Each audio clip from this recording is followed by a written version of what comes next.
नमस्कार sir. Sir कैसे हैं? अच्छे हैं सर। सर मुझे सूत्रों से पता लगा है और आपने मुझे अवगत कराया है फ़ोन पे, सिरसागंज के आप रहने वाले। अपना परिचय दीजिए सर, प्रथम अपना परिचय दीजिए आप। मेरा नाम त्रिभुवन पाल सिंह है, मुझे टीपी सिंह कहते हैं लोग जी।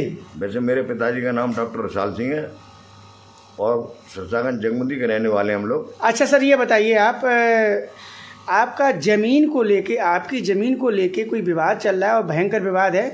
आप बताइए आप किससे परेशान हैं? नेताओं से त्रस्त हैं या अधिकारियों से त्रस्त हैं या भूमाफियाओं से त्रस्त हैं? आप किस परेशानी की वजह से आपने मुझे याद किया, बताइए। एक हमारे यहाँ लेखपाल है देवेंद्र परमार और उसके साथ मिले हुए भूमाफिया हैं काफ़ी लोग, जिनमें आलोक विशेष मुख्य है। इन लोगों से मुझे बहुत ज़्यादा परेशानी है। इन्होंने ही सब सारी खुराफातें मुझे मेरे साथ की हैं और ये मेरी ज़मीन पर ज़बरदस्ती कब्जा करना चाहते हैं। ये लेखपाल जो है वो पूरी तरह से भूमा के साथ लिप्त है। ऐसे सर आपने अभी लेखपाल साहब पर जो राजस्व का जो है अधिकारी होता है ज़मीनी मामलों का, उस पर आपने इतना बड़ा संगीन इल्ज़ाम लगाया है, ये क्यों लगाया? क्या साक्ष्य है लेखपाल के खिलाफ आपके पास जिससे आपने उनके ऊपर संगीन और इतना बड़ा इल्ज़ाम लगा दिया? देखिए सर, अगर मैं गलत बोलता तो अंजाम क्यों लगाता? सही बात है तब लगा रहा हूँ। क्या साक्ष्य है आपके? मेरे पास ये साक्ष्य है, ये देखिए साहब, तहसीलदार साहब ने इस पर रिपोर्ट दी है इसके खिलाफ। अच्छा। और एसडीएम साहब ने इसका जवाब मांगा है तहसीलदार से, क्या कारण है ये कंप्लेंट क्यों आई। अच्छा। तो उन्होंने तहसीलदार साहब ने उसका जवाब दिया है और उसमें लिखा इसमें है, क्या लिखा है इसमें? उसमें लिखा है कि ये लेखपाल भूमाफियों से मिला हुआ है, उनके साथ प्लॉटिंग का मिलके काम करता है, जिसका नाम आलोक है। आलोक के साथ प्लॉटिंग का काम करता है मिलके और ऐसे कार्य करता है जिससे बाबूजी आदेश की कॉपी नीचे कर लीजिए। जी जी हाँ आप बोलो। अब ऐसे कार्य करता है जिससे कई मतलब जो है सरकारी अधिकारियों की छप धूमिल हो रही है और मतलब ये लिखता है यह कार्य कर्मचारी नियमावली के निर्देशों के विरुद्ध है, जिससे तहसील एवं उच्च अधिकारियों की छप धूमिल हो रही है। यह भी कभी कभी बिना आदेश के भूमधरी की पैमाइश करने पहुंच जाते हैं और लोगों के द्वारा धमकाकर उनका मतलब भूमि को घेरने की कोशिश करते हैं। दूसरी बात उन्होंने ये भी लिखा है, ऐसी संबंध में कोई अप्रिय घटना भी घटित हो सकती है इनका कार्य नियमावली के खिलाफ। क्या आपने शासन प्रशासन को इससे अवगत कराया? जी हाँ, इस संबंध में मैंने डीएम साहब को, मुख्यमंत्री महोदय को, कोई ऐसा बाकी नहीं छोड़ा प्रशासन और शासन में जिसको इसकी सूचना न दी हो या रजिस्ट्री न की हो, जिसके लिए या पोर्टल पर न डाला हो। सारे काम मैंने किए हैं लेकिन तो आपने हाई कोर्ट के लिए हाई कोर्ट के लिए और देखें ये हाई कोर्ट के लिए ये आदेश हुआ है कि मेरे उसमें कोई हस्तक्षेप नहीं करेगा। अच्छा ये हाई कोर्ट का आदेश है? जी हाँ। माय डियर फ्रेंड्स, जैसा कि आप देख रहे हैं इनके पास हाई कोर्ट के स्टे का ऑर्डर भी है और इन्होंने अभी जो दिखाया है, इससे पूर्व में जो दिखाया था वो सिरसागंज के पूर्व जो एसडीएम साहब हैं उनके आदेश की कॉपी थी। ये इलाहाबाद के स्टे ऑर्डर की कॉपी है और मैं समझता हूँ ये बहुत ही परेशान है, सीनियर सिटीजन है और काफ़ी बेहतर लग रहे हैं। बताइए आगे बोलिए बाबूजी, आप क्या बताऊँ? नहीं आप रोइएगा नहीं, रोइएगा नहीं। आप परेशानी क्या है आप बताइए, परेशानी बोलिए। कोई अधिकारी नहीं सुनता, कोई नहीं सुनता। आप इतने परेशान हो रहे हैं? सब ऐसा प्रतीत होता है कि सारा प्रशासन उससे मिला हुआ, सारा शासन उससे मिला हुआ। मैं किसकी बात करूं? किसको नहीं लिखा, किससे नहीं मिला? सारे मंत्रियों से मिल चुका और क्या करूं इससे ज़्यादा, और क्या कर सकता हूं बताइए आप। इसमें संलिप्तता किन किन लोगों की है? कौन कौन लोग हैं जो आपकी जमीन पे अधिग्रहण कर रहे हैं और जबरदस्ती भूमाफिया जो लोग हैं? क्या ये अधिकारी भूमाफिया हैं या नेता भूमाफिया हैं या मतलब कोई और भूमाफिया है? नहीं साहब, ये क्रिमिनल लोग हैं और भूमाफिया हैं। इनके खिलाफ पेपर भी निकला है, पेपर में भी निकला है, अमर उजाला में निकला है और मतलब ये पैरवी भी उन मुकदमों की करते हमारे खिलाफ जो दूसरे जिनके खिलाफ हम दावा किए हैं। खुराबाद हमारे साथ करता है, पैरवी उसकी पैरवी ये करता है ये देवेंद्र लेखपाल। ये मेरे पास सबूत भी है, मैंने पहले दिया भी है वो सबूत। भाई देवेंद्र लेखपाल से आपका व्यक्तिगत क्या है? इन्होंने आपके साथ क्या गलत किया? व्यक्तिगत क्या किया, यही तो सबसे जड़ है तो लड़ाई। बताइएगा ना बाबूजी, बताइए आपको दिक्कत क्या है इनसे? देवेंद्र लेखपाल से क्या प्रॉब्लम है, क्या मुकदमा है, क्या जमीन है? पहले मेरे घर आता है, घर आके कहता है 4 लाख रुपए में दो तो मैं ये झगड़ा आपका खत्म कर रहा। मैंने झगड़ा किस बात का? हमारा कोई झगड़ा ही नहीं है, तो कि नहीं था वो पार्टी आई है, वो पार्टी आई है, ये है वो है हमारे पास। और ये हमको फिर बाद में धोन देता है, पहले हमारे पैर छूता है, हमारी वाइफ के पैर छूता है और कहता है कि आंटी जी ऐसी बात, ये बात, वो बात, दुनिया भर की बातें करता है। फिर कहता है 4 लाख रुपए दो तो आपका रट्टा खंडवा दे। हमने इससे मना कर दिया।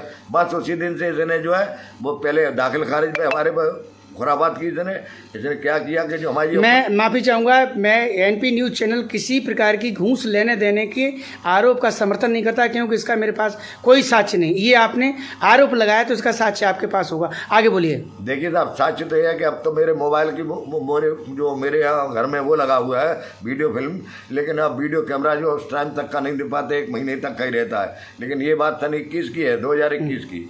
तो ये उन पार्टी के पास भी गया और हमारे पास भी आया, और उसके बाद उन पार्टी के जो ख़त्म हो गए उनके पार्टी के मायके वालों के नाम में इसने ट्रांसफ़र की ज़मीन और उनका दाखिल खारिज कराया, और उस दाखिल खारिज के तुरंत बाद ही इसने बेनामा भी करा दिया। शासन प्रशासन से क्या चाहते हैं सर आप?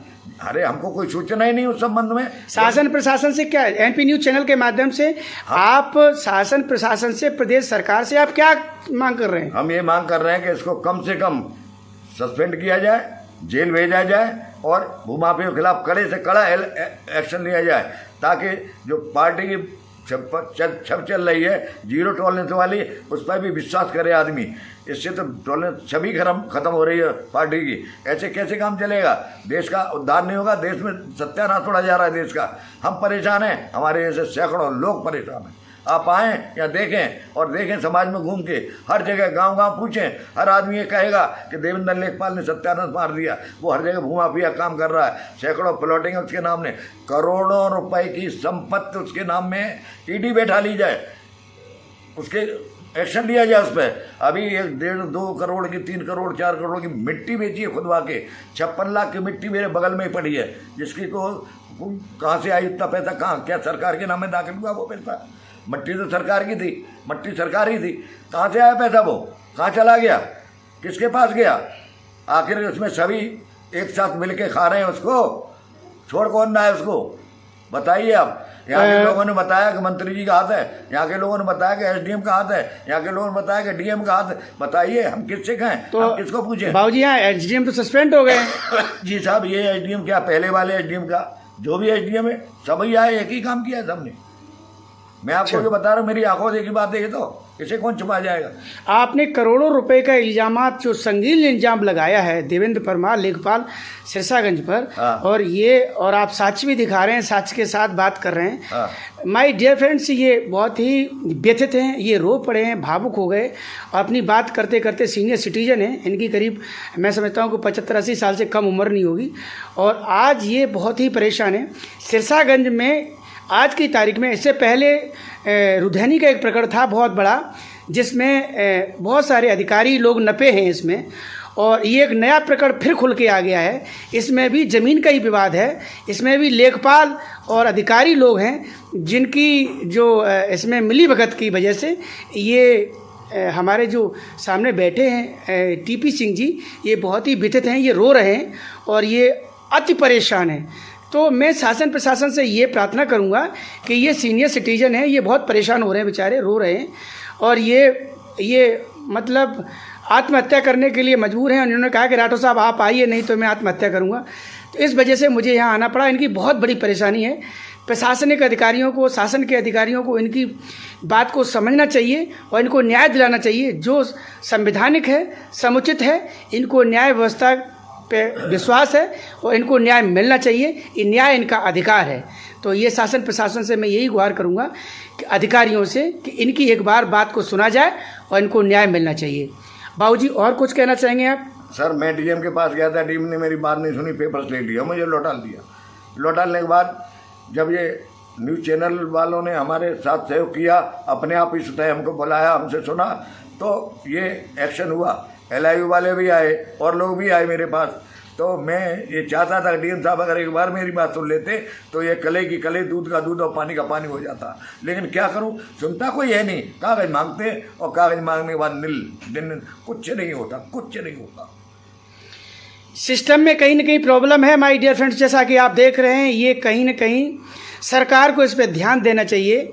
और मैं सरकार का ध्यान इधर आकर्षित करना चाहता हूँ कि इनकी जो परेशानी है, ये बुजुर्ग हैं और ये रो रहे हैं और सरकार से गुहार लगा रहे हैं। सरकार को इनकी तरफ देखना चाहिए, अधिकारियों को, जो भी इसमें जो इसके मैं कहूँगा कि मुलाजिम हैं, जो इस पर अधिकार रखते हैं, उस अंतिम व्यक्ति को जो इस संबंध में अधिकार रखता है, सक्षम अधिकारी है, उसको इस पर ध्यान देना चाहिए। इन्हीं शब्दों के साथ जय हिंद चल पैरी। आप कुछ और कहना चाह रहे हैं क्या? बताइए। मैं ये चाहता हूँ कि एक बार सिरसागंज के अंदर मुख्यमंत्री महोदय आए और ये देखें कि वास्तविकता हम झूठ बोल रहे हैं, सही बोल रहे हैं। तो बाबूजी आप रो रहे हो, मुख्यमंत्री भी तो आदेश करेंगे तो अधिकारियों को ही तो करेंगे।